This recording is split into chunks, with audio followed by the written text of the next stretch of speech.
Hi, this is Joseph Winter from the movie Deadstream, and you're listening to the Horror Squad podcast.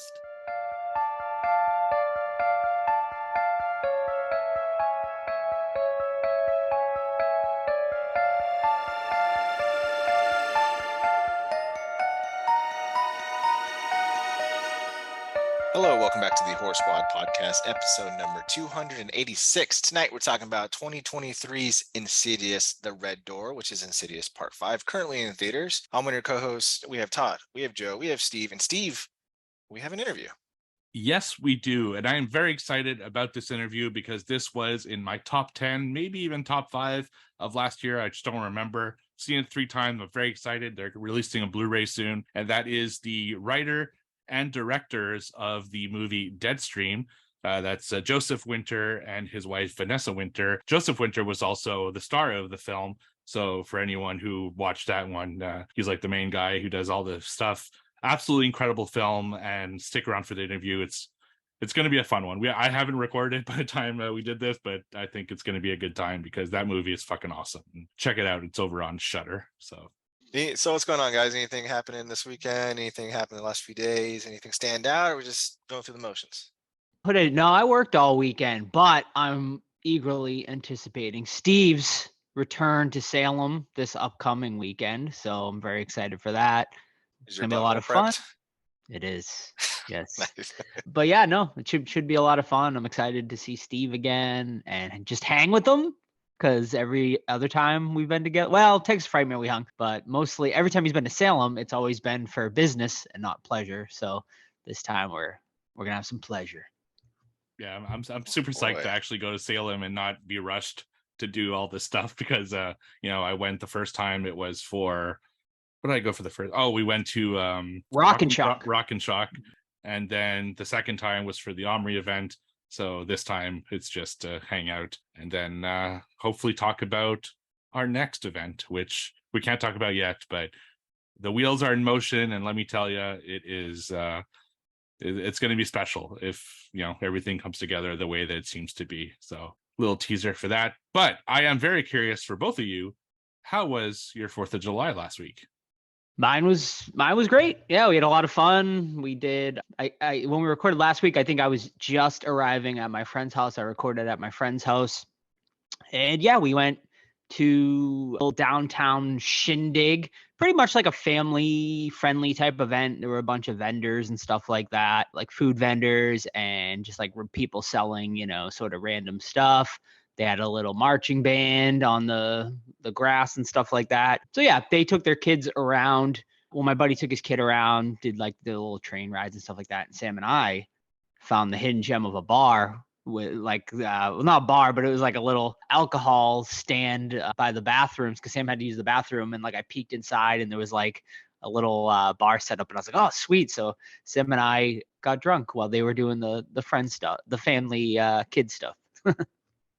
And because of that, you're not invited to next year's family 4th of July. Right. Apparently you can't, you're not supposed to get naked and while the band plays and, run around. You grab a trombone and start playing Yeah. it. Now it's frowned upon. Yes. We stayed at home. It's a quiet evening. I grilled some sweet pork ribs, came out very deliciously. Made some nice mashed potatoes, which were awesome. Some roasted corn on the cob, which is always a treat. And then just lit up some fireworks and just had a chill time and just hung out. So no burned fingers. Got all my toes and hands and everything still. So thankfully for that. And it was low key. And shout out to Terry, put it in reverse. Terry, they did of course, for 4th of July, very Damn it, famous Terry! YouTube video. Terry was in need of a new van for himself, so they did a GoFundMe and they raised like $100,000 Nice. for him to get a van. So congratulations, Terry. That's cool to see some internet fame pay off there, Yeah, really. definitely. Yeah. At his expense, which is an amazing video. I went a little day trip yesterday. I went to West Virginia, which is about 3 hours from Kentucky, I kept thinking about the movie Wrong Turn the entire time. And we went to a place called Hillbilly Hot Dogs, and it was literally off the fucking freeway in the forest. Like if you walked, you get freaking murdered by a bear. Super super cool place. The food wasn't like anything to write home about. Everything's like named some like hillbilly term, you know what I mean? Hot dogs, things like that. But it was one of those like experience places you want to go to. if you remember Texas Chainsaw Massacre, where like their house is just full of random shit, that's exactly what this place is. So Hillbilly Hot Dog, shout out West Virginia. Very beautiful woods, very friendly people. Negative connotation of being kind of out there, but everyone is so nice there in the South, and everyone's just a delight. So head out to Hillbilly Hot Dogs if you're in West Virginia. Cool. And to wash that hot dog down, there is no better drink to have than a coffee from Deadly Grounds Coffee. Everyone thinks because you're a zombie, you don't know good coffee. Well, they're wrong. There's only one brew that gets my seal of approval. Deadly Grounds Coffee is my guilty pleasure. The aroma is so intoxicating. It brings all of my neighbors out of the woodwork. Deadly Grounds Coffee. Coffee to die for and zombie approved. It's good to get a little deadly. Use the front door! Oh, they're so disgusting. What's up? All right. What watched? News? Well, What we got? watch.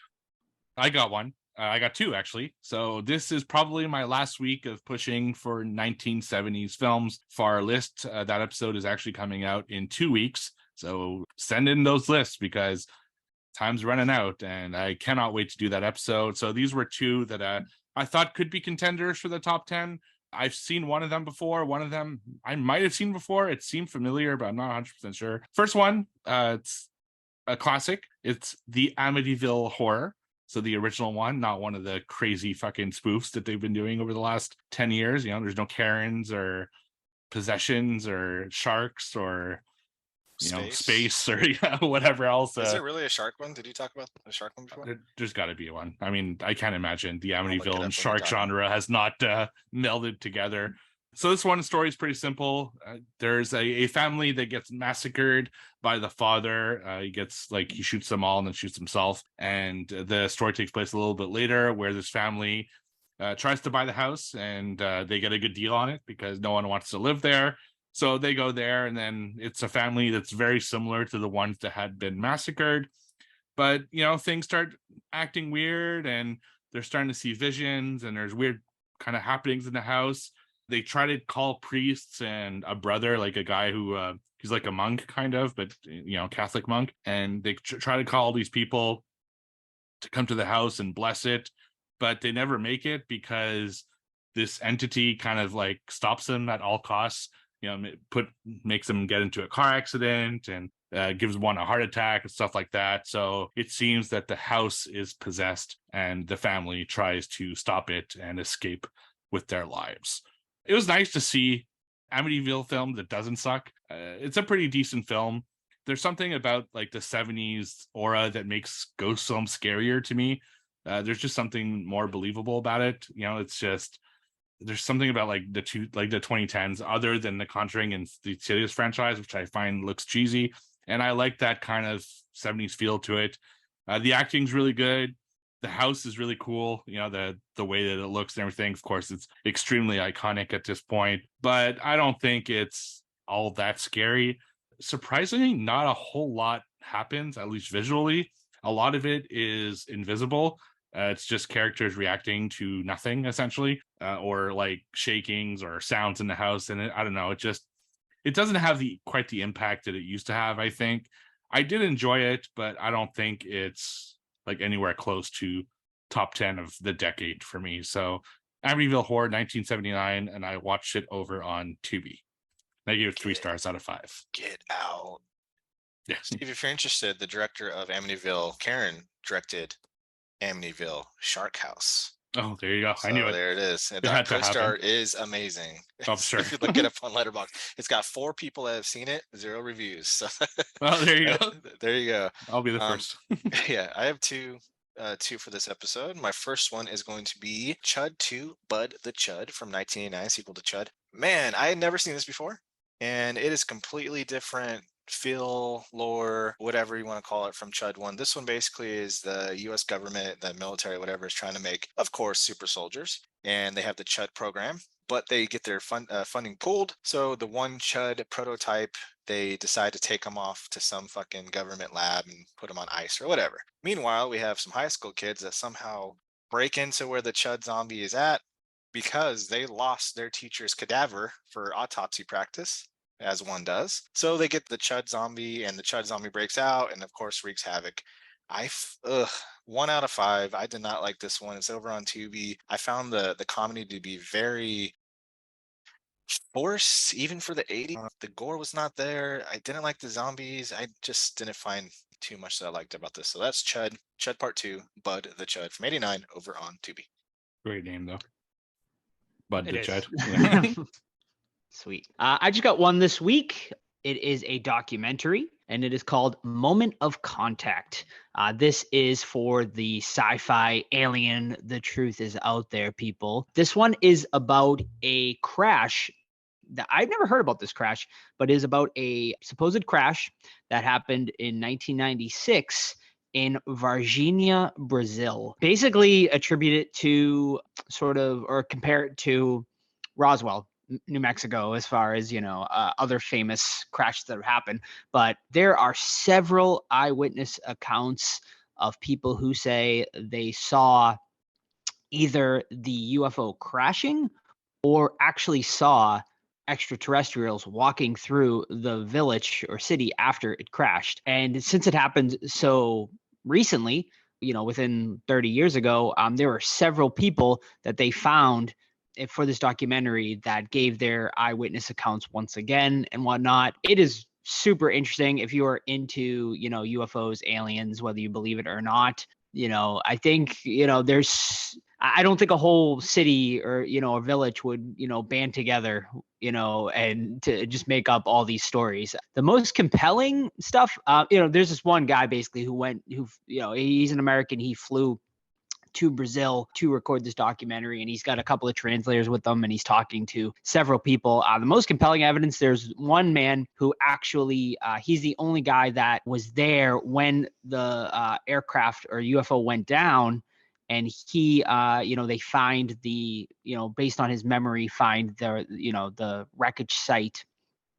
And, he kind of gives his whole account about, how the military showed up minutes later, and, there's a whole government, cover up and whatnot. He even the guy ends up even talking to the mayor of Brazil now. And the other really amazing account is there were 3 young girls at the time who are obviously older now, who were walking in an alley and claimed they saw one of the extraterrestrials, and they even gave a sketch when it happened. So they have the original sketch, and they, even to this day, they ask them to recreate the sketch. It's super interesting. I'm a firm believer of UFOs and extraterrestrials. I think they are out there somewhere, and I think this documentary definitely does a great job of furthering that proof, to me anyway. So that is Moment of Contact. You can check it out for free over on Tubi.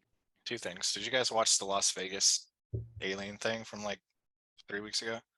No, I don't think so. I saw like reports and YouTube videos about it, but I don't know if there's allegedly like an alien crashed in someone's backyard in Vegas, and they call the cops out there, and there's like body cam footage, but it doesn't, of course, show anything concrete. It's just like them reacting to it. And then what happened to like all the U.S. military shooting down like 5 things like 2 months ago, and then it was just dropped? Like, people just like some more dropped info, it, please. It's crazy. Like, yeah, it's crazy because like we always thought, oh, like the government's never going to admit it, and then they literally admitted it. Freaking by Obama releasing they released all that footage, and it wasn't even like big news, like, and it's just like they kind of like threw it out there, but it wasn't, the media didn't like pick it up, I feel like, as much as you would expect, and people just kind of just went by the wayside. And I'm like, you think this would have been like the biggest news in the world, and it's just like no one's talking about it. I am in a alien subreddit though, and it's fantastic. So. I am as well, and I think we are on the same one. Probably. Yeah. Do you, not to get off a tangent too much, but alien talk is always fun. Do you think that the government is like doing like a soft launch to us, like, hey, this is real, this is real, this is real, don't be afraid, and then we're all just like building up our resistance, and then it's like, not to get political, but I feel that had there been like good alien information out there, Donald Trump would have told people. He would have seen the paper to be like, oh yeah, I'm definitely telling people this secret. So I feel think we that all would say that, right? But would we do it if it was like people would mass kill themselves if it was like It depends what it is, conflicted with right? religion. You know what I mean? Like, I think that's the thing holding back, because this religion obviously would, Right. like, for example, if it came out and there's concrete evidence that aliens are God or whatever, people that are ultra religious would freak the fuck out. So would you really want that? I mean, Play the devil's people advocate. they wouldn't even believe it. Like, you know That's how it right. is. It's you show people stuff, a picture, and they're like, nope, not true, not real. It So sucks you can't trust pictures or video anymore. no, you can't trust anything anymore. It's Yeah, like, yeah, cool. Yeah, it's Hey, we funny. should do We an alien episode, guys. yeah, we do. should. But yeah, it's funny because like it's so true because like Sam and I were walking today and I was like, what if we just saw like an alien? Like we were in the wood, like a wooded area. And I was like, what if you just saw like an alien, like creeping over there or something like that?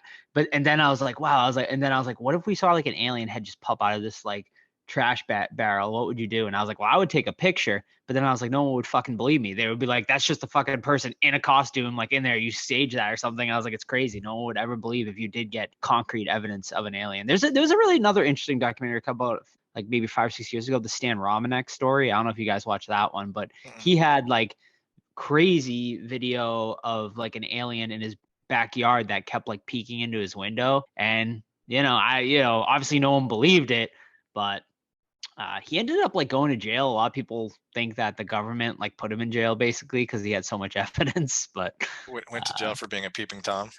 he went to actually, I think it was for like I think it was for some like Oh my god, philia shit or the something. worst, I worst think, thing. and they're saying they planted his computer and stuff. Who the fuck, I don't know, crazy man. shit, man. But the Honestly, truth is out there. it is. My personal stance is there's aliens. There has to be, whether they're fucking with us or not. I mean, look at the sky and look at space, how big it is.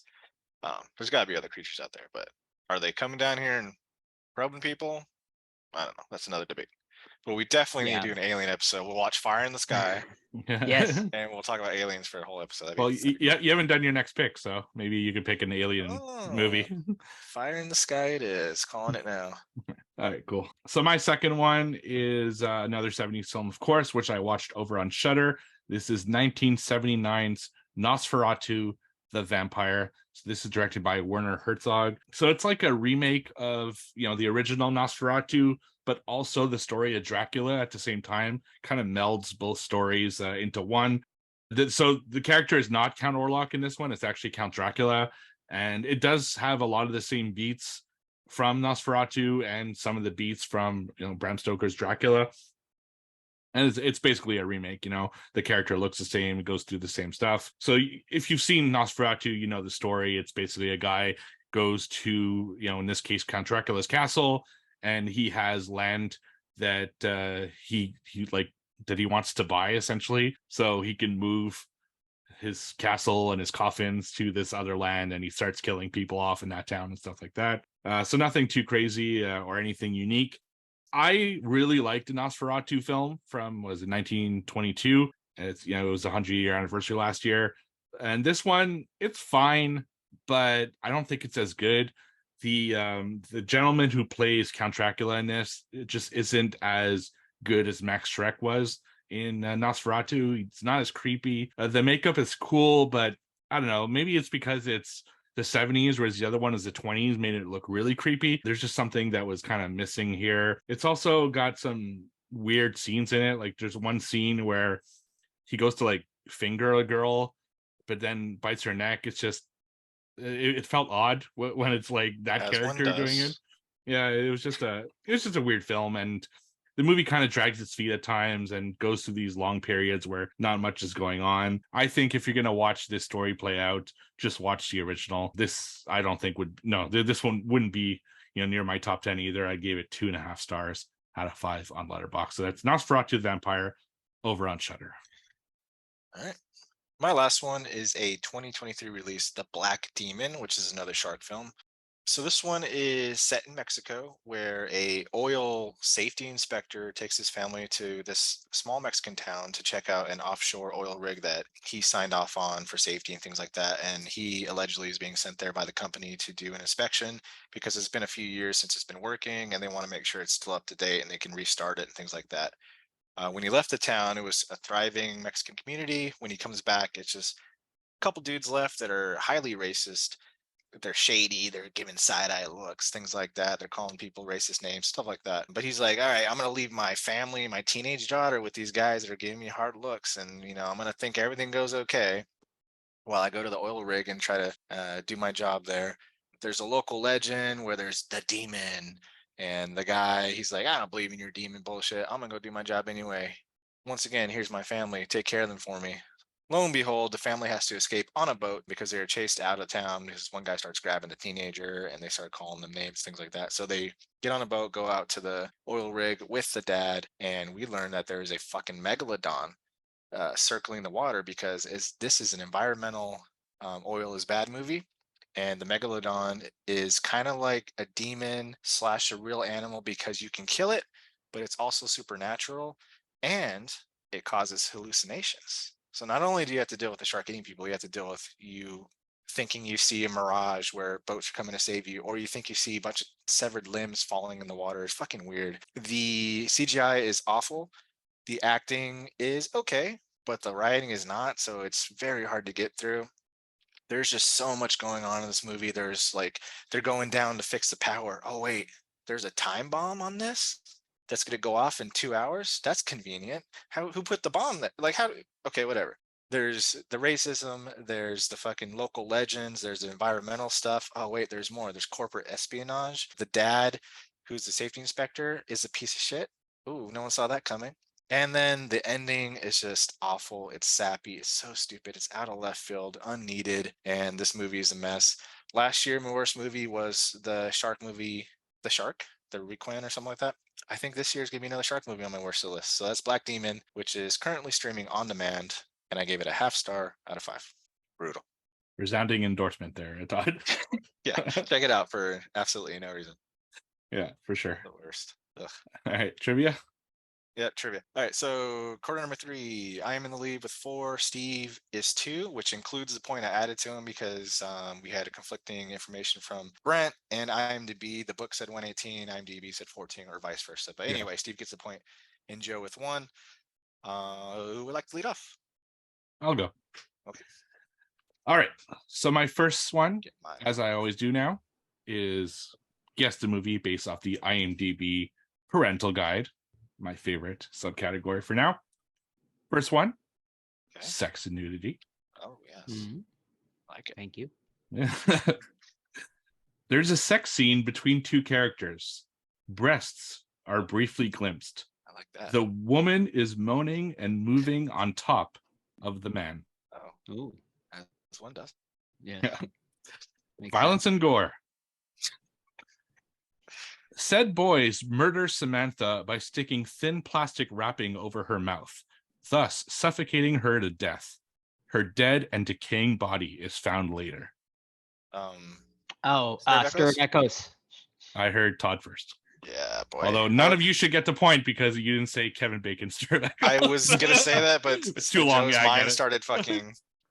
Yeah, I saw the heard- wheels turning. I'm like, I gotta get it out.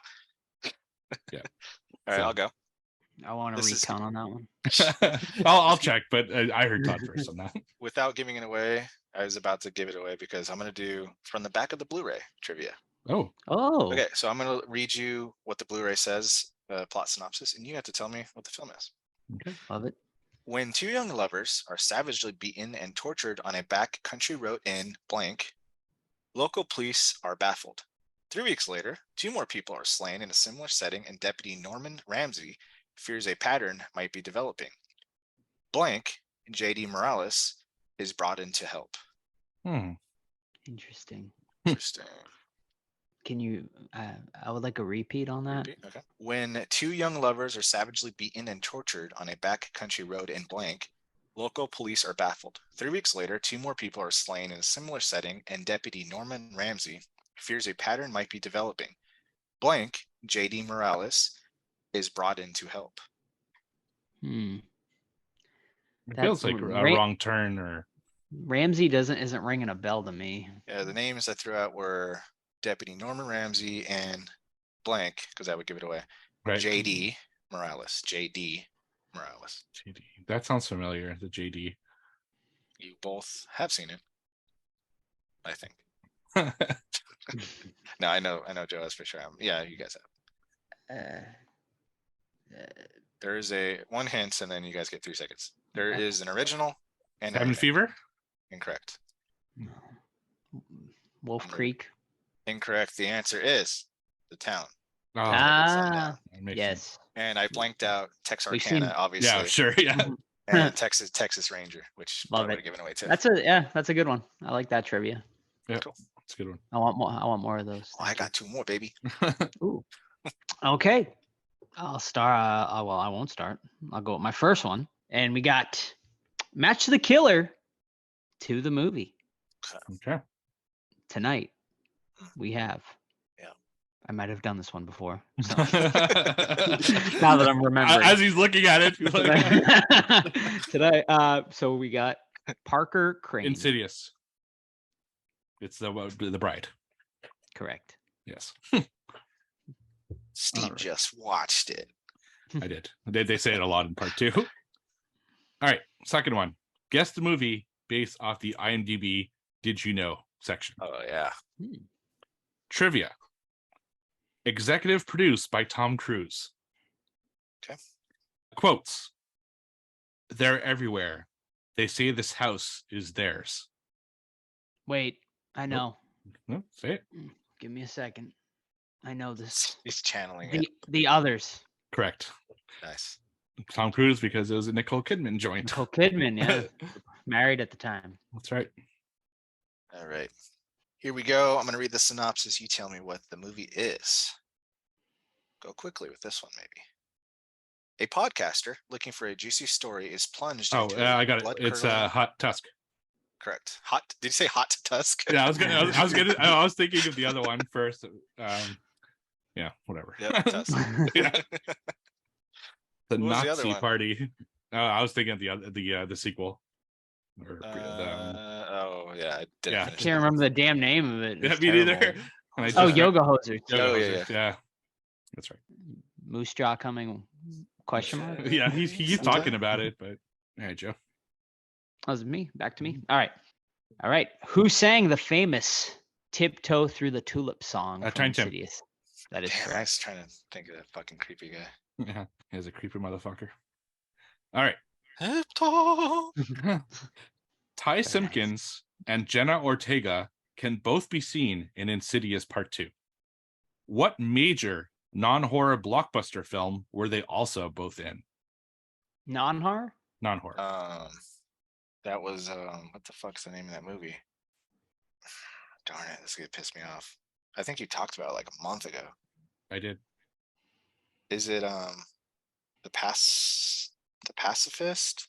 No, wrong. Pacifier? I don't know. You want to guess something, Joe? No. Okay, I'll give you I guys have a nothing. hint. It's one distributed by Disney. Yes. Ty Simpkins. I think it's a. Oh man, this sucks. I don't know. Yeah, I'm drawing a blank. It's not like Jenna Ortega's been in a Damn lot you. either. Damn you. Pass. I doubt I've seen it. So the answer was Iron Man 3. It wasn't Vin Diesel's The The Pacifist. It wasn't. I don't know where I got that from. Oh boy. Gee whiz. Yeah. All right. My turn and Joe's turn. That's your turn. So off the back of the Blu-ray, however, I am going to give you the main character name. You have to give me the horror movie he is in. And the character's name is Ellison Oswald. Ellison Is it Chapter 1? Oswald. Incorrect. I got nothing. Ellison Oswald. Ellison Oswald No. That's This is a not- character? is the character. Maybe you can guess it off the IMDb. I mean the Blu-ray itself. Okay. 10 years ago, true crime writer Ellison Oswald made his reputation with a best-selling account of a notorious murder. Now, desperate to replicate the success of his first book. 1408. Incorrect. I will stop there, you tricksters. Oh, Secret Window? Incorrect. The answer is Mhm. Sinister. Oh. Yeah, I didn't remember that at all. I Very don't know his nice. name either. I'm looking at it. I'm like, it still doesn't ring a bell, but Very Well. nice. Yep. All right, Ellie Oswald, love it. All right, 3 letterbox reviews. Okay. You guessed the movie. Oh. Okay. So tired of the typical nerd guys who prey on any woman they see, but are seen as cute, quirky, funny. For the love of God, please stop making these characters. Give me so many Number two. movies. Yeah. No, number 2. Wouldn't fuck any of these ghosts. And the last one. 13 This will Ghosts? be the one that gives it away. Incorrect. Damn Ooh. it. Ha ha ha ha ha. All right. Would you like a guess, Todd, before I go to my No, last? no, no, no. Of I course don't need not. to guess. Of course he doesn't. Do I want to screw myself? No. Okay, last one. How does this demon wipe with keys as fingernails? Okay, I know now.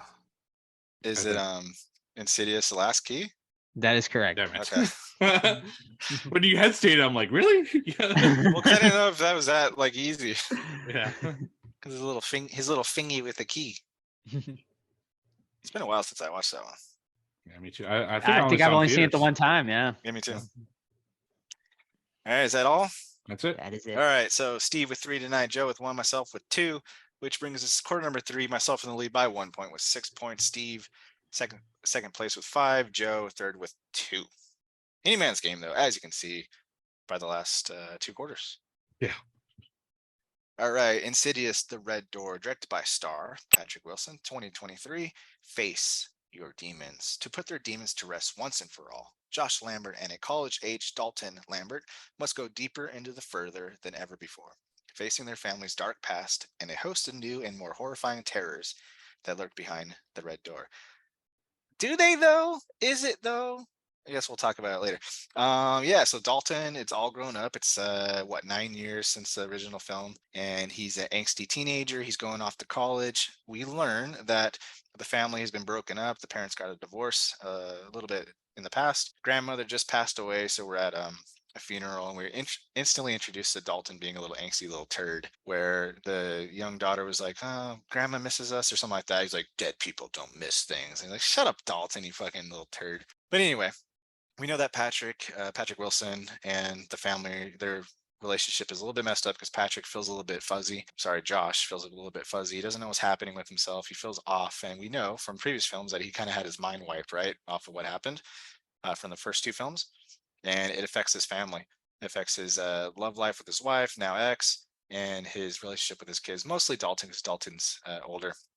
He's going off to college. So Josh, he says, "Hey man, I'll drive you over there. We can do a little father-son bonding." He's like, "Cool, let's do it." Takes him to college. He's an art major. That tells you all you need to know right there. And yeah, they both start feeling a little bit angsty towards each other. Dalton's like, "You can't blame your father for not being there for all your problems, Dad," and stuff like that. And they're just bickering the whole time. So we follow Dalton as he's kind of having these weird visions at art school, and we follow Josh as he's kind of trying to figure out why his past is so fucked up, why his mind is so altered, why he feels different, foggy, things like that. The 5th iteration, man, it's gonna be hard to improve upon the formula. For me, I expect like strong visuals and fantastic audio, which I wasn't disappointed with. I love the harsh violins that Insidious is famous for. I really love that effect. The film, though, overall, my initial impressions were it's kind of dull. The synopsis leads you to believe that it's going to be like balls to the wall horror, right? Like we're going to go into the further and we're going to go confront all these like insidious, no pun intended, demons and things like that. But unfortunately, we kind of get more family drama than anything, which left me a little bit disappointed. But those are my initial thoughts. What about you guys? Yeah, so I mean, I love the Insidious franchise. I don't think there's been a miss yet based on the first 4. I enjoyed all 4 of those, some better than others, obviously. But yeah, I think it's a great franchise. I really love the further. And yeah, so going into this, I was pretty excited. I was excited that the Lamberts were going to come back. I was interested to see how Patrick Wilson was going to do directing. And overall, I think it's a mixed bag. There are things I like about it, and there are a lot of things I don't like about it. I actually did like the family drama stuff in it. I thought that was like a really interesting plot device. However, they spent way too much time on it and not enough time in the further. And that is my biggest complaint about this movie. This movie does not go into the further nearly enough. And even when the ghosts come out of the further and into the real world, just once again, just not enough. Are some highlighted scenes which we can get into later. But yeah, I mean, to me, it was just okay. I'm a big fan of the Insidious franchise. The first Insidious was number 2 on my decade list of the 2010s. I just think it's a fantastic like ghost, story. I love the further. I love the visuals. I love the music. I love the characters. So I was pretty psyched to see it after it's been, a good 5-6 years since the last key. So I was pretty psyched about this. And, honestly, I liked it, but they should have called it Insidious. Instead of Insidious the Red Door, they should have called it Insidious the Blue Balls. Because I feel that they set up so many cool things in this movie and don't deliver on them at all. And I'm going to talk about it more specifically later, but especially relating to the cameos in this. They bring back characters and you're like, okay, that's so cool. I know exactly how they're going to integrate these characters into the story. And then they just you don't see them again. It's just the weirdest thing. It's like they just inserted them just to have them in the movie. And I kept wanting more, and for the further, like Joe said, you don't explore it very much. The red lipstick demon, you don't see him all that much. It's just they kept setting up interesting things and then never finishing it off. And that was just frustrating. But I did enjoy it because there are some good scares in it. There were some cool moments. And yeah, I think I still came out thinking it was a good film, but I just thought it could have been so much better and really easily. And obviously too, which is weird. They really didn't go in the way that I thought they should, but that's my kind of overall thoughts on this. You bring up a great point, Steve, about past characters, and the one that really sticks out to me is Carl. He comes at the very beginning of the movie. He is at the mother's funeral. It's a great plot device where Patrick's like, "Oh, I think I remember you," and then we never see him again ever. I was like, oh, this is gonna be cool. Like Carl's gonna help Patrick sort of remember and go back into the further and stuff. And granted, he's not Elise and Specs and Tucker, but he still was a pretty big character in the second one, I believe it was. And I was excited. I was like, oh, okay, this is gonna be cool. And then it just he's kind of just thrown away. The mother dying, I was fine with. Obviously, she was a big part of the franchise too, but I do like her and I do like that actress. So I was a little disappointed she didn't come back either. But it was a good way to get the family back together for this one scene and learning about the divorce and whatnot and the family being broken. But yeah, I totally agree with that. I wish we got at least more Carl and Specs and Tucker for sure. Yeah, well, you bring up the grandma passing away. Why? That's a missed opportunity too. Oh, we're gonna have someone mimic the grandma. A demon's gonna prey upon them and come into the little girl or whatever it is. And then it was never touched upon again. I was like, huh, interesting. But honestly, to talk about the father-son dynamic here, I have a teenager. She's 14, and Dalton plays an angsty teenager spot on, man. All his little mannerisms, all the ignoring, rolling eyes, things like that. And you're just as a dad, you're like, I Patrick's portrayal of the father that doesn't know what to do with a teenager is spot on as well. So I thought they did that very great. I said the same fucking thing to my daughter when she put a collage on her wall. I'm like, I didn't make the wall, huh? And she just fucking rolls her eyes just like that little motherfucker does in Insidious 5. I'm like, you little bitch. But yeah, the title, The Red Door, right? I why? It wasn't even. I guess we need to close the door or whatever, but it didn't seem to be anything crazy. I felt the stakes were extremely low. I just didn't buy any of the urgency in this film at all. Yeah, no, exactly. And I did like the relationship between father and son. I thought that was kind of one of the highlights of the movie is them figuring out their own shit and then coming together at the end to finally defeat this, lipstick demon that's been kind of around since the first one, right? That was kind of the main antagonist of the first one.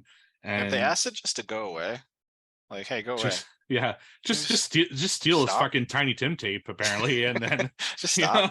Yeah, there's other music out there. Let me introduce you. Here's my Limp Bizkit collection. Yeah, here's my fucking Zune, like they did in Guardians of the Galaxy, right? Yeah, so I really liked all that stuff, and it's just and I liked that they were kind of dealing with their own things while still once in a while kind of trying to communicate. And that's why I really thought that these cameos would come into play in such a great way. Like you said, Carl was the perfect person to help Patrick Wilson's character through his stuff, because he was there when all that happened. He's the one who put him. He's the one who brought him back into the kind of trance that he's in. And then you have the other one, Dalton, who sees a YouTube video of Specs and Tucker. And I'm like, great, he's going to call them, and it's just they're going to recognize him, and it's going to bring kind of his story together. Nope, we're not going to do that either. It's just, and don't even get me started on Elise. That's could not have been more shoehorned in if they tried. And even the fucking bride makes like a 2-second cameo, and it just, I don't know, it's just they didn't follow through to fucking anything. Instead, they're going to like a frat party and spending so much time with this puking zombie that really doesn't do all that much to the movie, and having jokes about being in a frat and stuff. I just feel this whole movie is kind of a missed opportunity. 100%. And I feel like it was just, honestly, I think I blame the writing, obviously, which it said Lee Winnell was the writer on it, Lee Winnell and Scott Teems. And do we blame Patrick Wilson as well? I mean, he's the director here. I feel like the scares were very minimal. Like, for a horror movie, this was basically a family drama with, that was the focus. And that is fine for it to be the focus, but you still got to throw the scares in there.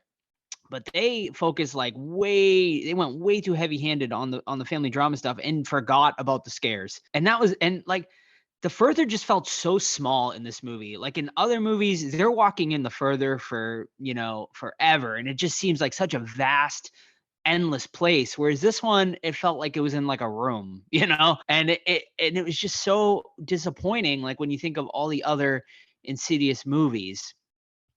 So yeah, I mean, as far as I guess a highlight scare, the MRI scene I thought was the best, scare of the whole movie. I hated the puking ghost. I thought it was dumb, like especially when it pukes on him in that one part. But just the scares were just they weren't built up well, and then especially in the further, it just wasn't there. But yeah, I mean the MRI scene and also the memory window break I thought were the two best sort of scares in this. But everything else, pretty lackluster.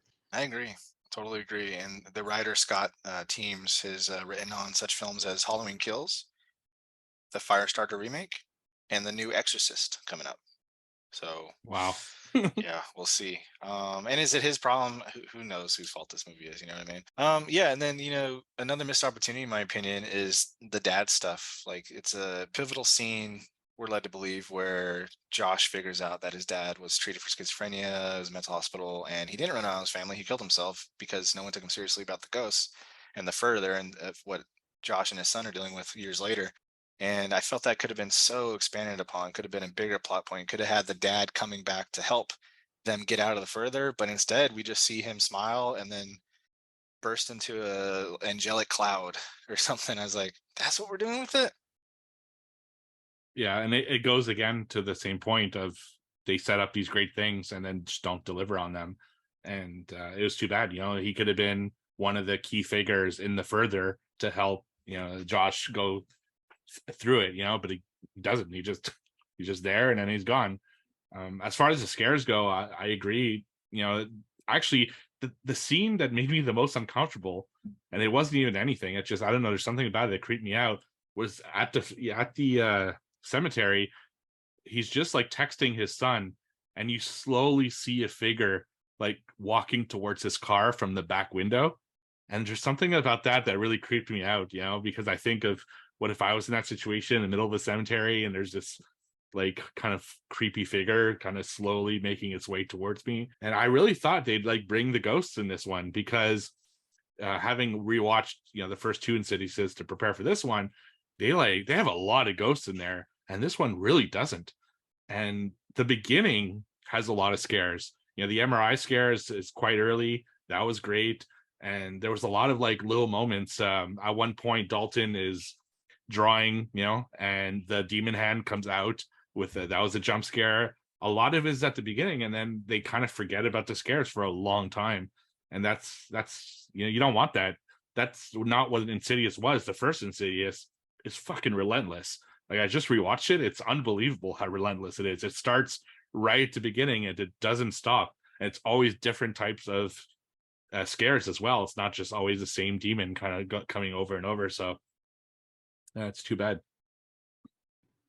What did you think? I could give props to a couple people, some new characters. I actually liked Dalton's roommate, Sinclair Daniel, and her character name was Chris Winslow. I thought she was good. I thought she was like a really good kind of companion piece to him. Also, shout out to the professor. I'm a big Succession fan, so she is a pretty big character in that as well. But I liked her character as well. That it kind of opened Dalton's sort of mind again back. She's basically the whole reason like he reopens his mind there. So yeah, I liked both of those characters, and Nick the Dick, of course. A character named Nick the Dick. How can you not? He's the fucking worst. I hate him. Yeah, he felt like that fucking guy from Parks and Recreation, John Raffio, but like a young. That's what John Raffio was younger like version. in college. Yeah. I'm on the different side with the girl character, because not that the actress was bad or anything. I just didn't like the comedic relief, because it kept like, I'm like, all right, let's get to some scares, and then she would crack a joke. I was like, man, like they're not gonna go, and that just added to the film where it's like, all right, let's get there, let's cross the line, let's get over the hump, and then she would say something to bring the film away from scariness back to comedy, and I was like, oh, okay, and which it didn't land for me. Well, you had Specs and Tucker, like, who were a big comedy portion in that first movie, and you're missing that in this one. So she was kind of, I guess, the sort of not as good, obviously. I mean, Specs and Tucker, classic, but with them too, like they thinking back to the original, their comedic like stuff mixed with the horror, like the horror kept going. And Steve, you just watched it recently. Like my favorite scene from Insidious, the first one, is pretty subtle, where Elise is describing the demon as Specs is drawing, and it's like nothing shown, but like super effective. And I think their goofiness plays well in that film because it continues to go. It doesn't stop, have a hard stop, in my opinion. See, although I agree there should be more scares with, especially when those two characters involved, because that's pretty much all we see of the further is between those two characters as he goes into a trance and then she's kind of watching him. But I disagree that she shouldn't be a comic relief, because Dalton is such a goddamn bummer in this movie that you needed that kind of other person to bring those scenes to not be like a fucking, so you're not down the whole time you're watching Dalton's side of the story. So I thought she brought levity to that side of the story in a way that made it interesting, because I think without her character, it would just drag for a while. So I really liked her character. Dalton and her hooking up off screen, thoughts? Oh, for sure. Yeah, 100%. The second she walked into his dorm, I'm like, they seemed into each other. Yeah, they got that like weird connection going. Yeah, they're both little goofballs. This movie's doing really well, though. It on a budget of 16 mil estimated. So far, worldwide 64 mil. So that's pretty good. So bullshit. Awesome. This is the last one for a while. Yeah, well, it won't be actually, because we are getting a spin-off, Insidious Threads, I believe it's called. So, and James Wan recently came out and said that there's going to be several spin-offs, I guess. So yeah, I mean, I want to see more of the further, you know what I mean? I mean, obviously I think the Lambert family is Insidious in a lot of ways, obviously, and that's what was lacking, I guess, in 3 and 4. Even though I did like 3 and 4, Insidious 1 and 2 were definitely my favorite, and it was great to see them back.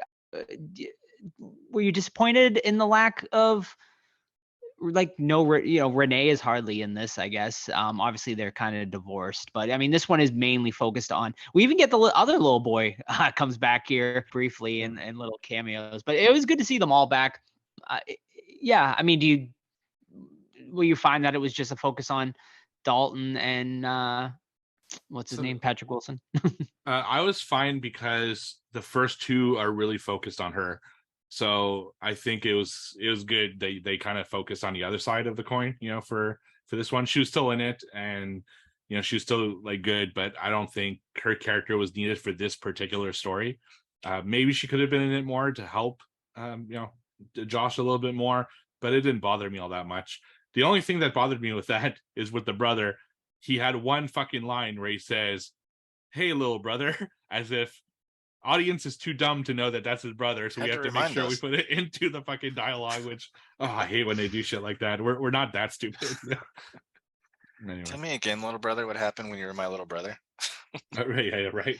No, I thought it was fine because it was their story, and it could have been great if they would have tightened it up a little bit. But I think to answer one of your other questions, Joe, I think we can be done with the Lamberts and move on. And I think it's been toyed around with having a Tucker and Specs kind of spinoff. That'd be cool. Like maybe their little adventures, but then that could get into overly silly territory. So I don't know. We'll see where they go. So another fucking missed opportunity. I guess that's my theme tonight. I don't know if I just pictured this or I'm wrong, but when he sees Elise on YouTube or whatever they was watching, and he kind of pauses and looks at her, did he not draw her before? Like, don't they show a drawing of Elise at the beginning when they're showing kind of him drawing like really Isn't that his early in the grandma? film? He did his grandma for sure. That's the main focus one is his grandma. Hmm. But I was almost sure that he drew Elise as well. And I thought he paused to say, like, wait a minute, I drew this woman. And Wait, was who was watching the YouTube video? Was that Josh or no, Dalton? it was Dalton. It was? Yeah. Huh. I don't know. Yeah. Don't remember. Yeah. Yeah, I don't remember that either. I felt like he drew her, and I thought that was another missed opportunity. Like, wait a minute, like I know this person. I somehow have a connection with this Yeah, person. he so. could have done a whole bunch of cool stuff with his drawings. With Like, the where art, is this yeah. coming from? Yeah, like all the demons he ran into, more further. It would, man. Mhm. Insidious, the missed opportunity, dude. Honestly. Like, Yeah, and so much they here. do this whole scene at the beginning of him trying to get into this class, right? Or he's in the class and trying not to get kicked out of this class, and how like important that teacher was to the art school and everything. And then you never see that thread again. It just he draws in his dorm for the rest of the fucking film. Like there could have been so many scenes of her really like slowly getting him to unlock, the kind of his mind as opposed to just that one scene. And again, they set up something awesome and then went nowhere. So are we led to believe that it's that easy to break like the quote unquote spell and bring him back into remembering this shit? Because the teacher brings it out of him by counting back from 10. I mean, that's how they did it in the original Sidious. Is like like that's how they brought him into the further, right? Basically it was like a hypnotism, even Right, though she but can wasn't anyone do actually. it? Like, hey, man, I'm gonna count back from 10. Close your eyes. Well, he's used to being hypnotized, right? So like Okay, that count back got from it. 10 kind of reawokened it, I guess. So I was okay with that. I want to get into the lipstick face demon though, because he was fucking terrifying in part one. This one, I just felt it was something missing with him. I don't know what it was.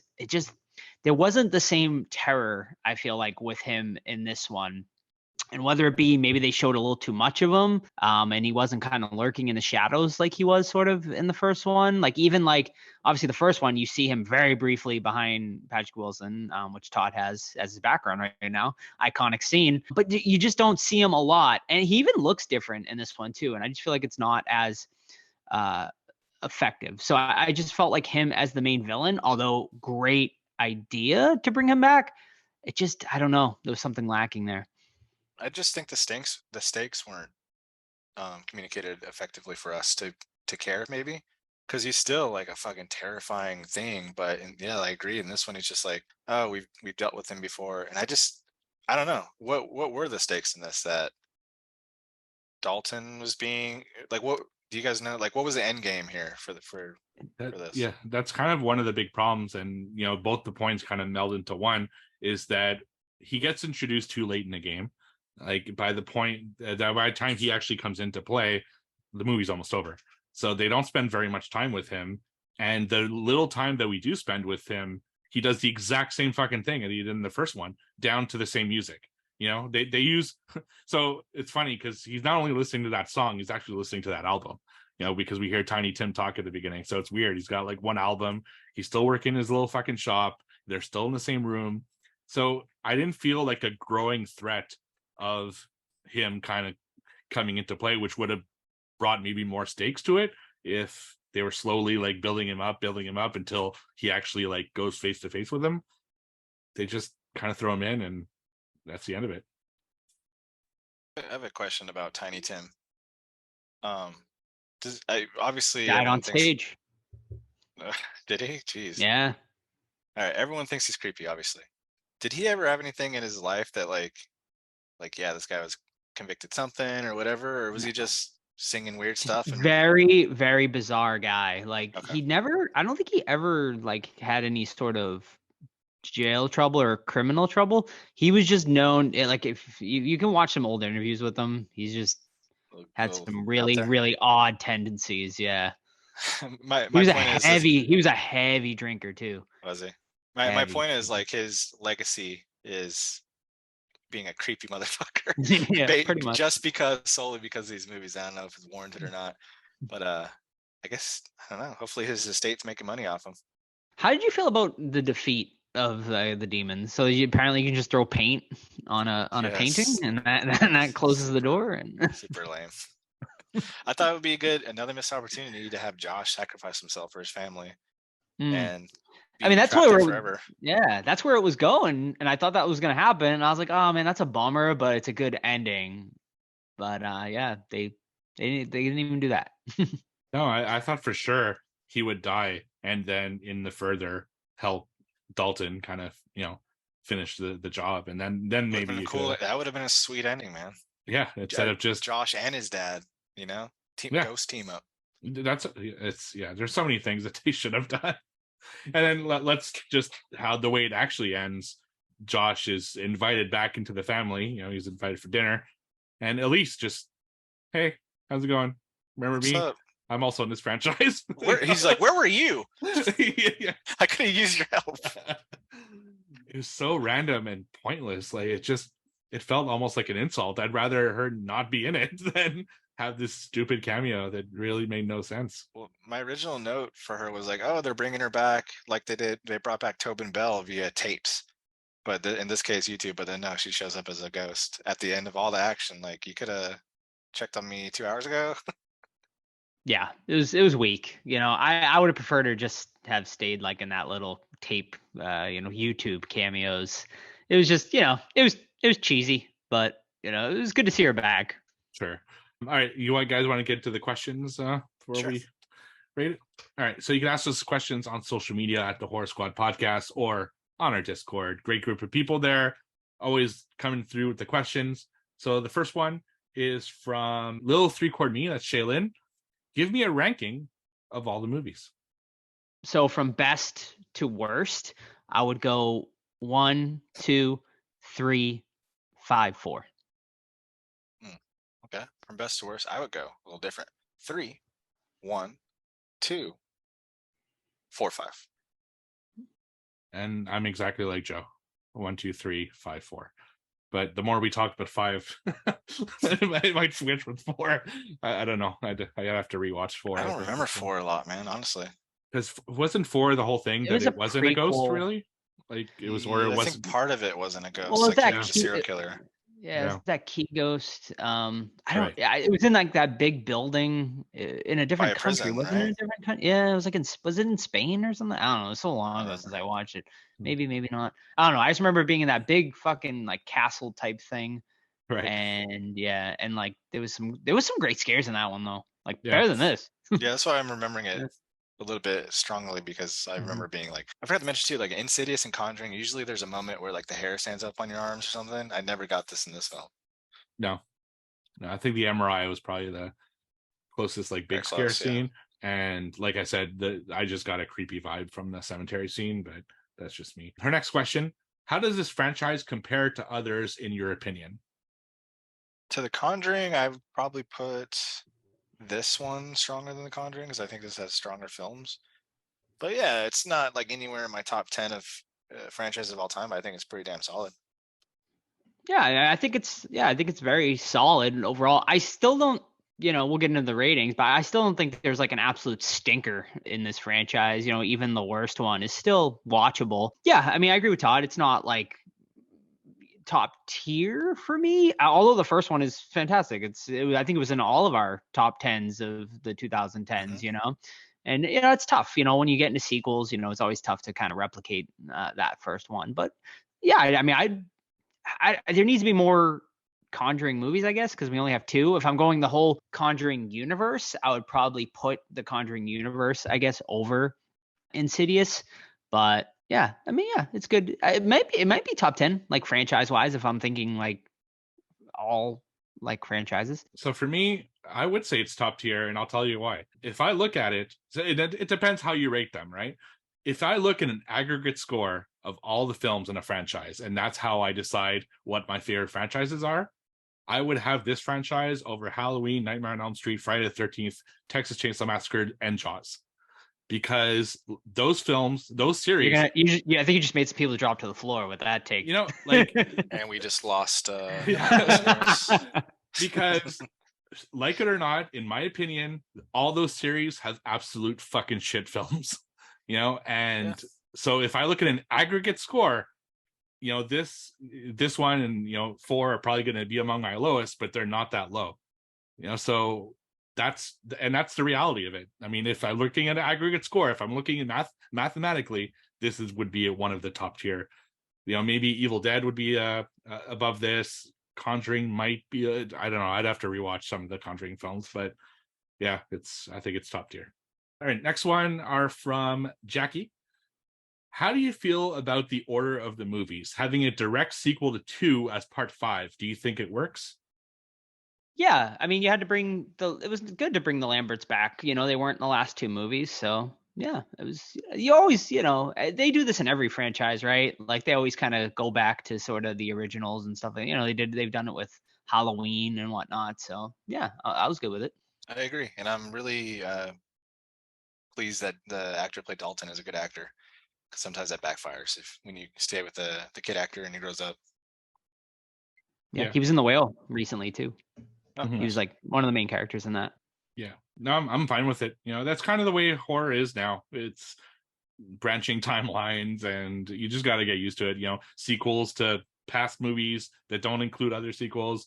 At least this one, it doesn't like say the other ones don't exist. It's not like a brand new timeline. It just picks up where the original storyline takes off. So I was totally fine with it. I think it worked for this particular franchise. I'm reading Tiny Tim trivia between this, and not only did he die on stage, he had a heart attack while singing that song. Oh, nice. Tiptoe through the window tulips. It's like, oh my god, jeez, R.I.P. Creepy. And he got like his wake was with his little like ukulele too. Yeah, I remember seeing that on like Rotten.com like way back in the day. Wow. Watch his old. If you're really interested in Ty Tim, watch his old Howard Stern interviews. I think they're on YouTube. Oh, they're that'd be super interesting. Yeah. Cool. All right, Jackie's second question. Insidious and The Conjuring are often compared for obvious reasons. Which franchise do you prefer and why? What works better in your opinion? Yeah, we kind of just touched on this. I think they both work great. Like, they're both good ghost stories. I mean, I don't think either of them are like super original. I mean, they're both like, Insidious in a lot of ways is similar to Poltergeist. And, The Conjuring is like just about every haunted house story. So I don't think there's any sort of originality there. Although The Further, I think, is more original than anything sort of The Conjuring has done. So yeah, I mean, they both work good in their own ways. 100% agree. And I like both franchises for different reasons. I mean, The Nun is one of the scariest figures of all time from Conjuring 2. And Insidious, you got the lipstick demon. That first movie is fucking amazing. So I like them both. Yeah, I love them both as well. The Conjuring series has a lot more films in it, and I don't think they're all great. La Llorona is okay. One of the Annabelle films. That's a part of it. Yeah, one of the Annabelle films. I don't think it's so it's not like a perfect series. Like Conjuring 3, I thought wasn't that great either. So, but again, it has way more movies, so it's kind of an unfair comparison in that regard. But I like them both. I think they're both awesome, and I'm super looking forward to The Nun 2. I saw a trailer attached to this, and it looks good.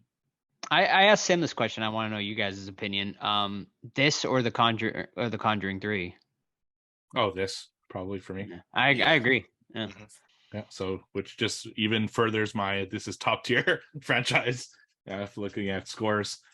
So next question are from Cody Oddjobbers 007. If you guys could go into further, would you? Who would you seek out? Would you help others that are stuck in there, even knowing the risks? Man, I mean, I think astral projection's awesome and is like super interesting. I've attempted it before, but I got too scared and instead didn't, because I did start to feel like weird. So would I? No, I don't think so. Knowing the risks. That's funny because were you on the astral projection subreddit, Joe? Have you ever been there? I not the subreddit. No, I've googled Check it it like out. when the first Insidious first came. I will now. Check it out. It's pretty interesting. Would I do that? Fuck no, I wouldn't do that. That demon put some shit on your ankle and you're trapped. No, keep me out of there. Yeah, I've been to the further and it sucks. So I'll leave it at that. Jesus Christ. Yeah, with Your night terror bullshit, man. with sleep paralysis. Oof. It's basically going into the further, but without really leaving the bed, right? So It's terrifying. and I've had a couple of the bouts where I felt I was a foot away from my body. Like I wasn't hovering above my body or in another room. Give yourself a handy. I felt like I was just a little bit in a different like position. It's weird. All right. So next question is from Eric. Who is a legit actor that when you see they're in a movie, it makes you less hype for it? Forrest Whitaker, Will Arnett, Dakota Fanning, and Sarah Paulson are my 4. Wow. Hmm. Some animosity from mean. Eric. Yeah, That's seriously. just mean, Eric. Legit actor that good makes question. you less excited for. You know, I'm not a big Melissa McCarthy fan, so I'll just throw that out I there. think I would watch any movies that she would be in, though. Right. But if she was in a horror movie, I'd be like, That's true. Insidious 6, McCarthy. Do you count like rappers and singers as Well, legit? anyone, right? Okay, then anytime like Beyonce's in a movie or something like that, I'm like, ugh. Or Rihanna or any fucking Fred Durst, any artist that Fred can't Durst. act. Hey, Get the fuck out of here. Hey, he directed a gem, so yeah, Fred There's Durst gets a more. pass. Okay, fine. But there's like 2 artists that can act. Common is a really good actor. Hmm. Like Ice-T in fucking Law and Order sucks. Like, why is he in Law and Order? He's not good. Hey, he's been in it for like 20 I years. know, but he's not good. I don't get it. So anytime there's like an artist in there, Lady Gaga's excellent, but there's like exceptions. But Mhm. yeah, Yeah, I'm trying to think. Like, you know, there are actors that definitely I go out of my way to avoid, like Steven Seagal, for example. Like, fuck that dude. I just can't with his wooden ass acting. come on, Steve, why you come over, brother? Yeah, I had a really good Come on. example. I think I talked about in our other podcast. I just don't remember who it was. There's one in particular that like maybe I tried to block it out of my mind. Mike Tyson, No, it's not Mike Tyson. excellent in China Salesman. Yeah. Anyway, there are definitely some actors when I see them in a film, I'm like, I don't know. Like maybe this won't be as good. But What about Will Smith now? Has he got the stigma that you're gonna be like, eh? not really. I like Will Smith. You know, it's film to film with him. Yeah. Like I wouldn't go see a movie because Will Smith's in it, but I also wouldn't avoid it because Will Smith's in it, you know. Have you ever seen After Earth? Yeah, it was boring. Fucking terrible. Yeah, it's the one with Welcome his to son, Earth. right? Yeah. Yeah, with Jaden. Yeah. What'd you say, Joe? I said, "Welcome to Earth." Welcome to Earth. That's a great movie. That's what I call Close Encounter. And the last question we got, still from Eric here. If given an unlimited budget and no right restrictions, which franchise would you revive and how would you do the franchise justice? Great Excellent question. Excellent. I mean, I'd love to see Nightmare on Elm Street back, obviously. Yeah, and I would just go back to the original, just make it scary, make it dark. And yeah, I mean, I'm not bringing Robert Englund back because he's retired. So automatically the fans will hate it, but you know, I'll try my best. Not do shitty CGI makeup stuff like they did with the remake.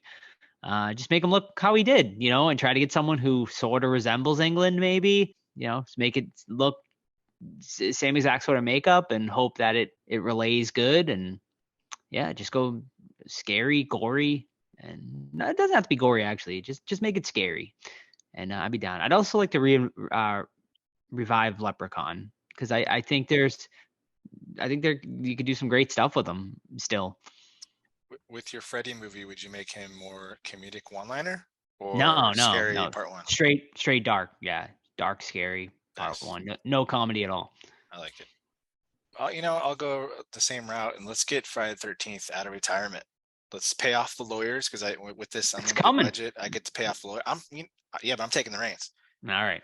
And yeah, we're gonna stick Jason in a camp and just let him do his thing. We don't need anything different. We don't need anything kooky. Let's have some snow in there, which all the fans ask for. I mean, I love the fan films that what's his name, Vicente something they create. Those are really cool, but they're fan films. You know what I mean? They're limited to the budget. I think the budget's like 300,000 or something like that. So let's throw some money at it, make Jason big and mean and fucking just like falling apart and decrepit, and just let's have some boobs, let's have some gore, and let's just have fun. I still love that idea they had with the script that's you can find online where they were going to do a found footage. Oh, I know. Friday That the would have been 13th. so cool. That would have been awesome. Yeah. It's a really cool script. Yeah, Nightmare on Elm Street is probably my first choice, but if since you already said it, I'd go Trick or Treat. I just think there's really so many cool things they can do with Sam. The rules of Halloween. Just have a cool anthology film come out every few years that explain the rules of Halloween to people, and have some cool kills and stuff like that. He's such an iconic character, and he's only in one movie, and he's not even in that movie all that much. So I think there's so much opportunity to do stuff with him, and they're not. And then Killer Clowns. I wouldn't mind seeing another Killer Clowns movie. If I could get the rights back, I would probably bring that back as well. I think it'd be a fun. You could really like build that world and make it super fun and quirky and cool. All right. So the final question is from Josh. Do you guys think they should have spent more time in the further? I found it lacking and a little bit boring. Thanks for the great podcast. Yeah, definitely. Absolutely. They should have spent this like that's that's the unique thing about this franchise is the further. So to not have the further much in it is like, what the fuck are we doing? You're just, he's just projecting out of in his dorm. It was such a weird decision not to have the further as much as they did. I agree. And here I'm looking at IMDb right now, and I said it earlier, but the Lamberts must go deeper into the further than ever before to put their demons to rest. They didn't do that. It wasn't they spent way more time in the other ones, and I felt the tension in those other ones. And this one, I was just like, they're in and out. And you know what? The final showdown, then it was like 5 minutes, 10 minutes towards the very last part of the film. It's like, man, sucks. Yeah, 100% agree with both of you. Yeah. Mm-hmm. Rate it. Let's rate it. Steve, you take it. Let's rate it. All right. So I'm actually lowering my score based off our discussion. I still liked it. I thought it was a fun film. There was a lot of good stuff about it, but there's too many missed opportunities to overlook in this one. And it could have easily had an extra star or two, but it didn't. So I give it a 3 out of 5 on Letterboxd. It's still I still enjoyed watching it. It just blue balls, blue balls. Were you at 3.5 before you lowered it? Yeah, I was at 3.5. Yeah, I mean, we beat the movie up quite a bit, but it's still a decent movie. I think the frustration obviously is that there's just so many missed opportunities, with everything, and it leaves you ultimately disappointed. The potential was there for this to be one of the best in the franchise, and unfortunately it just falls flat. Overall though, I wasn't bored. I was always interested. I liked the family dynamic. There just wasn't enough horror in it. And when you're reviewing a horror movie, that's kind of important. So yeah, I'm also at a 3 out of 5 on this one. Yeah, and for everything we previously discussed, did shit on it quite a bit, but I don't think it's a bad film. Just a lot of missed opportunities, like you guys mentioned. So I'm a 3 out of 5 as well. This is probably gonna be like the last key where I don't watch it for a long time, if ever again, because it just there's no reason to. No, yeah, of course. I mean, watch 1 and 2, and even 3. Yeah, I love 3. I think it's underrated, but yeah, the 4 and 5 are just like, Yeah. Yeah, but because the thing with these franchises is like, so I only watched 1 and 2 again because it was important to kind of the story, and I didn't have time to watch the others. But I'm gonna finish them, and I'm not gonna just do 1, 2, 3, and then 5. I got to do 4. So I think this might kind of be the same thing whenever 6 comes out. I can't just skip over 4 and 5. I'm gonna have to do a full series watch. So I'm sure I'll watch it again at some point. And I am curious. Sometimes time just changes your opinion on stuff, and you'll appreciate it for different reasons. But yeah, right now. Very, very quickly, how was your guys' theater experience with this? PG-13, summer?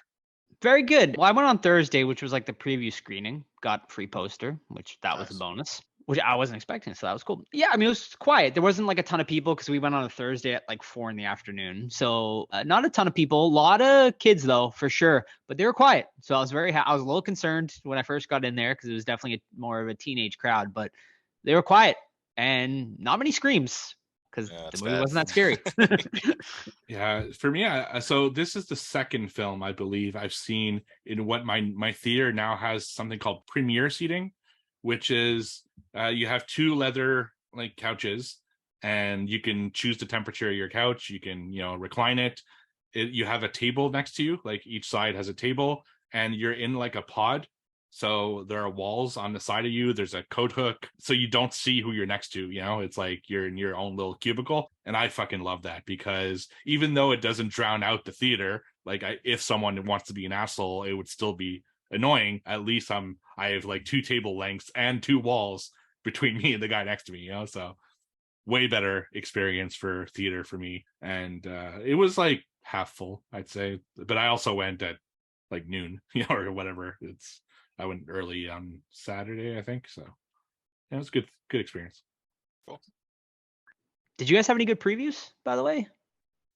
None too, and like none. What do you feel about that? I was not thrilled with the I liked that trailer. That the second trailer I thought was Is it was set? good. Is it a period piece again? I didn't see the It trailer. is, yeah.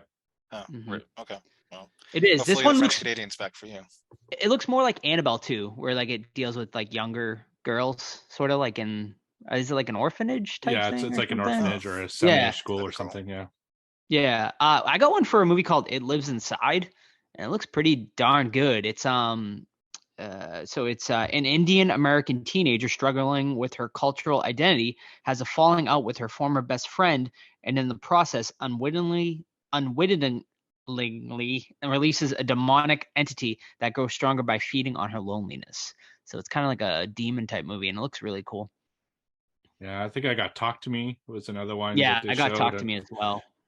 They showed something called Haunting in Venice or something Oh like that. yeah, we got that too. Which it looks, wasn't. It looks yeah. generic, nothing Yeah. too. And the rest were non-horror for some reason. Mhm. So Yeah, Mission Impossible looks pretty fucking cool to me. Dead Reckoning. Hell yeah. And I got the Equalizer 3, which I had no idea so was did I. coming Yeah, out. that was one of them that I got as Yeah. well. So Mhm. yeah, nothing like that was super like, oh my god, I didn't know this was coming out. But having a podcast, you always kind of know what's going on. Right. So The It Lives Inside was the big one I got that I had no idea was coming out, and it looks like yeah. potential to be really good. So that's one to keep an eye out for. It's coming out, I think, September 22nd. So there you go. I mean, One the to watch. trailers must be coming because Saw 10 is coming out soon-ish. Exorcist coming out soon-ish. So, Mhm. I mean, I can't imagine that it's going to be much longer before we see those trailers, Mhm. So, Yeah. we'll see. All right, awesome. All right, guys. Well, I think that is going to wrap it up for this episode. We hope you enjoyed our review of Insidious: The Red Door. Next week, Shark Week. We are doing a double feature, our annual Shark Week episode. Very excited. Thank you to everyone that voted. We are going to be doing Deep Blue Sea, and for our bad shark movie, Justice for Joe, we are doing we are doing Jersey Shore Shark Attack. So that is going to be a very fun double feature. When are we recording this episode? Monday? Next Monday? Yeah. I'm gonna be sick that day. Like last year Hot. when we were Sick going in to the do this movie. So yeah, fun double feature. Make sure you watch both those movies. In the meantime, you can keep up with the podcast, Facebook, Twitter, Instagram, and now Threads. We are on all of those social medias. Just find us on just search the Horror Squad Podcast. You can email us anytime, the Horror Squad Podcast @gmail.com. And of course, the absolute best way to keep up with the podcast is our Discord. All you got to do, send us an email or a DM on any of our socials, and we will get you a link to that very special Discord. Amazing community over there. A lot of behind the scenes stuff and whatnot. So come and join us on our Discord completely free. Merch, the Horror Squad tpublic.com /the Horror Squad Podcast. If you would like to support us by buying, t-shirts, hats, sweaters, whatever, we would appreciate that. And lastly, leave us a 5-star review if you have not yet, and it helps the podcast. And don't forget, guys, right after my spiel here, stick around for our interview, Deadstream, with the writer and director, Joseph Winters. All right, we'll see you guys next week. Enjoy the interview. Bye. Bye. Bye. Hello, everyone, and welcome back to the Horror Squad podcast, where tonight we have a very special guest. He's the writer, director, and star of the hit film Deadstream, Joseph Winter. Thank you very much for coming on the show, Joseph. Thanks for having me, Steve. And I also just want to point out that Vanessa, my wife, was supposed to be here. She just tested positive for strep and started losing her voice. She was the co-writer, co-director, co-producer on Deadstream. Absolutely. And I hope she feels better soon.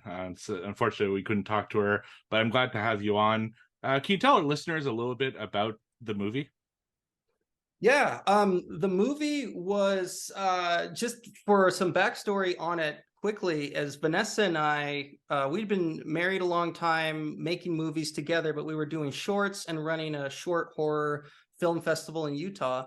And we always wanted to do a feature. That's really like what it was all leading toward in our mind. But the biggest barrier was the money thing. I think that's what everybody faces when they're trying to break into feature films. So we started trying to hack our way around it and figure out, is there a way that just the two of us theoretically could make a movie? I have some acting experience. So what could we do? Could we strap a camera to my head and just go out in the woods? And we started brainstorming in that way. And that led us to, I mean, when you think about no budget or low budget, you think about found footage, which we had genuinely loved already. So we just said, just as an exercise, what would we do if we were going to do that? And we came up with having one guy in one haunted house live streaming by himself. And we were playing around with if that could work as a movie, and we came up with Deadstream. And so the premise of Deadstream is a recently reinstated YouTuber that was canceled.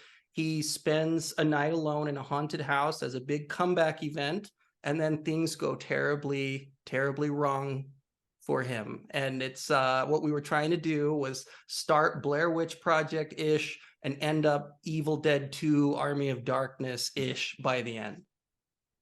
Awesome. So, you mentioned some of those films. Were there other influences, not just horror films, but also maybe social media that you took when writing this film? Yeah. When we started, the influences were just movies and just things that inspired us creatively. But then we started deep diving into influencer culture and started paying attention to who was out there. And we ended up latching onto like as reference points. We ended up liking PewDiePie. We were watching a lot of PewDiePie's stuff and following like the controversies around him, how he responded to them, how he's been self-referential about the controversies themselves. That inspired us to make that part of Sean's comeback, that he makes fun of the fact that he was in this bind, and PewDiePie makes fun of his own apology video. And so we're like, that would be great as Sean. So we took that. There's also this other YouTuber called iDubbbz that we got a lot of inspo from. And lastly is a guy named Houston Jones, who has a series of videos called Bodybuilder Versus, where he intentionally hurts himself in really creative ways. And he has like a really larger than life delivery, high energy. He's boasts about how strong he is and invincible. So we took some of that for Sean. Awesome. Because you're also starring in this film, it was probably difficult to kind of juggle all of the different roles. Did you split it with your wife? Kind of, she did a little bit more of the directing since you were starring, or was it really collaborative in that way? Yeah, leading up to the actual production, it felt like Vanessa and I were doing all of the same things, including like on the producer side with our producing partners, Melanie Stone, who plays Chrissy and Mildred, and Jared Cook. And when the production itself started, we had a really disastrous first day. And after the first day, Vanessa and I were trying to figure out, how do we get the movie back on the rails? And we decided to delineate the job more. So I was focusing more on the actor role and trying not to let the stress of the disasters that were happening affect me, so I could still be in tune with Sean. And she was going to protect me from that and take on the like the on-set director role where people would come to her for questions and she'd be telling people, and then I would just collaborate directly with her, but from my costume and with the cameras and stuff. So that's how it was. And as the production went along, it started going more smoothly, and then the roles started to sort of blend. It was just became more seamless as it went on. Yeah, she on the set, she was doing what normally the director, you'd be looking to them to do. Okay, cool. You mentioned your co-star Melanie Stone, who was absolutely excellent opposite you in this film. Was the role written for her with her in mind, or was she cast later on? Yeah, we've been friends with Melanie, I think, for 10 years now, and very, very close friends. And we've made lots of small things with her in it. And when we first, when we thought we would introduce another character into the film, we knew it was going to be her. And we talked to her about it. We didn't know the significance of the role, but we talked to her about it. She was so excited about it that it actually, I credit her enthusiasm with getting us a draft of the screenplay, because we just told her the concept. She was like, oh my gosh, I could see that being a thing. And so Vanessa and I were like, really? So we took that energy and we actually started cranking out some pages, and we got to the midpoint, I think, and she acted like it was really good. Looking back, like, I'm not proud of what we sent her, but it was enough that is that Slimer hanging on your wall? Yeah. Oh my gosh. Yeah, That's this is amazing. all horror from this side on. That's amazing. Yeah. Oh my gosh.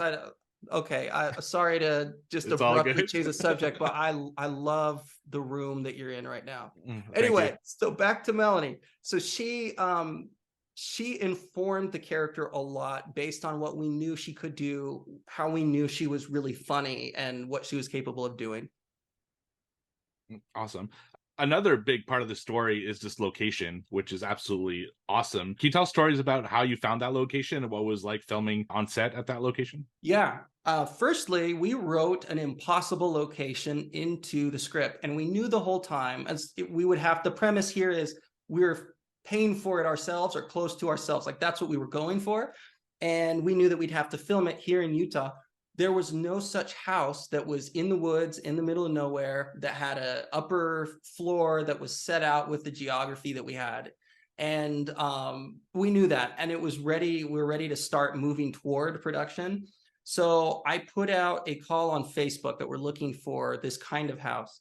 And a whole bunch of people were saying, there's this house in Benjamin, Utah, which is only 30 minutes from where Vanessa and I live. And it's really big, but it's out in a field. So it's not in a forest. And everybody said they won't let you film there, so don't bother. But we did bother. We found out who, like, the family that owned it, and like paid for some services to like track down people. And we finally got in touch with them, and they were super cool about it. But the house was unfortunately falling down. Like, it was it was not super safe to be in. In fact, it wasn't safe at all to be in. So we had to put a little bit more, significant more money than we thought into the movie in order to basically structurally enhance it before we could come in and film there. And you can't tell in the film, but all the walls have been re-supported, and otherwise we wouldn't have been able to film there. But the thing about it being in a field that's not in the forest at all is it just so happens to have a cluster of really old, really big trees on one part of the yard. And it's a very small cluster of trees, but we shot through it at night so that it looked like it was a forest. And then all the reverses of that were in an actual forest a few miles away. So it ended up working perfectly for what we needed. And we actually, the secret room in the movie where Sean and Chrissy find that cellar, it had that as an actual secret room, as kind of hidden. And when we discovered that, we wrote that into the script, as well as we made some other geographical changes that ended up helping the movie a lot, I think. Oh, that's awesome. Another thing that I thought was incredible in this movie was the makeup work. Can you tell us what was working with the makeup effects on this film? Yeah, we are very, very fortunate to have had Troy Larson and Michaela Kester. So Troy was the creature guy, and Michaela was the makeup effects person. And they worked together quite a bit to get the different looks down. With Troy, our backstory with him, he's a guy in Utah that we were making a short film for Crypt TV a long time ago. And we're looking for someone that could build a creature, a little like rat creature with a human head. And we found this guy that was making Star Wars replicas out of his garage, but he had experience making special effects. That's what he wanted to do, but there wasn't a big market for that here. But we had him do one for that Crypt TV thing, and he did amazing work just by himself in his garage. So when Deadstream came along, we asked him, like, is there some way you could do on a low budgets, like a lot of ambitious creatures? We knew when we wrote it, like, there's no way we can actually do this for the budget that we had in mind. And he found a way. And he was really determined to do what it took to get there. And we had to break up the production to let him catch up with certain creature things, and then we'd come back and shoot other things. But it's incredible work that he did, and he got some people at some times to help him with certain aspects, but in large part that was just him. And then Michaela, she got her buddy Britlin in to do makeup with her, and they all just did an incredible job. I was really happy. I mean, with our budget, we had no business having creatures and makeup that looked that good, honestly. They looked absolutely incredible. If a studio came to you with money and said, we'd like you involved, but you can only play one role, either the writer, the director, or the star, is there one out of the three that you prefer? Oh, man.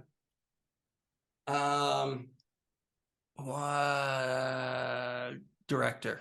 It would have to be director, because to be honest, I really do not enjoy the process of acting. Although when I've had distance from it, I start to feel like, man, we should make something that I'm in. You know, I start to entertain that, but the actual work of an actor is very, very difficult. And I respect that a lot. And I don't feel like that's the thing that would bring me the most joy.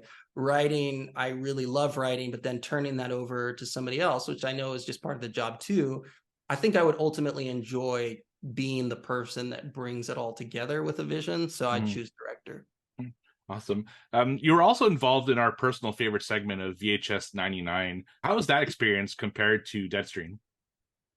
It was very, very similar in that we got the call to do it.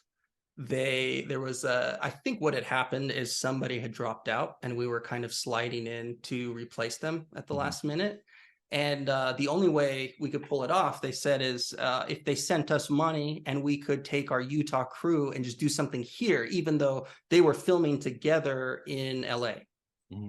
So we took the same crew, basically. It was Troy and Michaela, and Melanie obviously plays Mabel in it, and I'm in it, the camera guy again.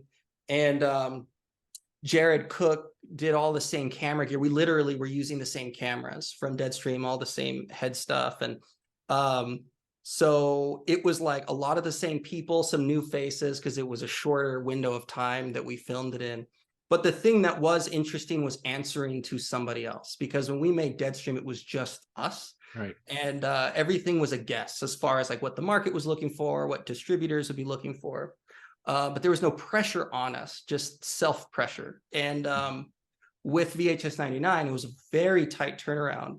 We were past deadline with getting the TIFF programmer, Peter Kaplowski, to look at it. So everyone's like, you got to send it to them. So we had to send a cut literally 2 days after we wrapped production. Wow. Which is crazy. And it was barely coherent. I mean, it was so embarrassing to send it, but it was like this kind of pressure that we weren't used to outside of just our own, wanting it to be good and not being able to go over a certain amount of money. So I think that was different, but it was very familiar at the same time. So the films, at least that I've seen that you've made, has been kind of the found footage style. Are you looking to do something more traditional, or you like kind of the found footage subgenre? We've had a lot of fun in the found footage. I mean, both of those things are continuous takes, the illusion of like not cutting and stuff. And we've had a lot of fun doing that. But the next project that we're doing, we deliberately wanted to not do a found footage thing as the next thing. So we can't announce what it is yet, but it is a more traditionally shot film. And I think tonally people will appreciate if they liked the other two. Is horror kind of the genre you'd like to stay in going forward, or would you like to dip your toe into maybe another genre of films? Nothing would make me happier than making horror movies for the rest of my life. That's the first kind of movie I ever loved, and I would love to stay in it. Yeah, awesome. We love to hear that for sure. Thank you very much, Joseph. Deadstream comes out on Blu-ray and DVD on July 18th. We cannot recommend it enough. Of course, as people listen on the show, it was in our top 10 last year. I think it was even in my top 5. Absolutely excellent movie, and we can't wait to see what you do next, Joseph. So thank you for coming on the show. Thank you for having me. Really appreciate it.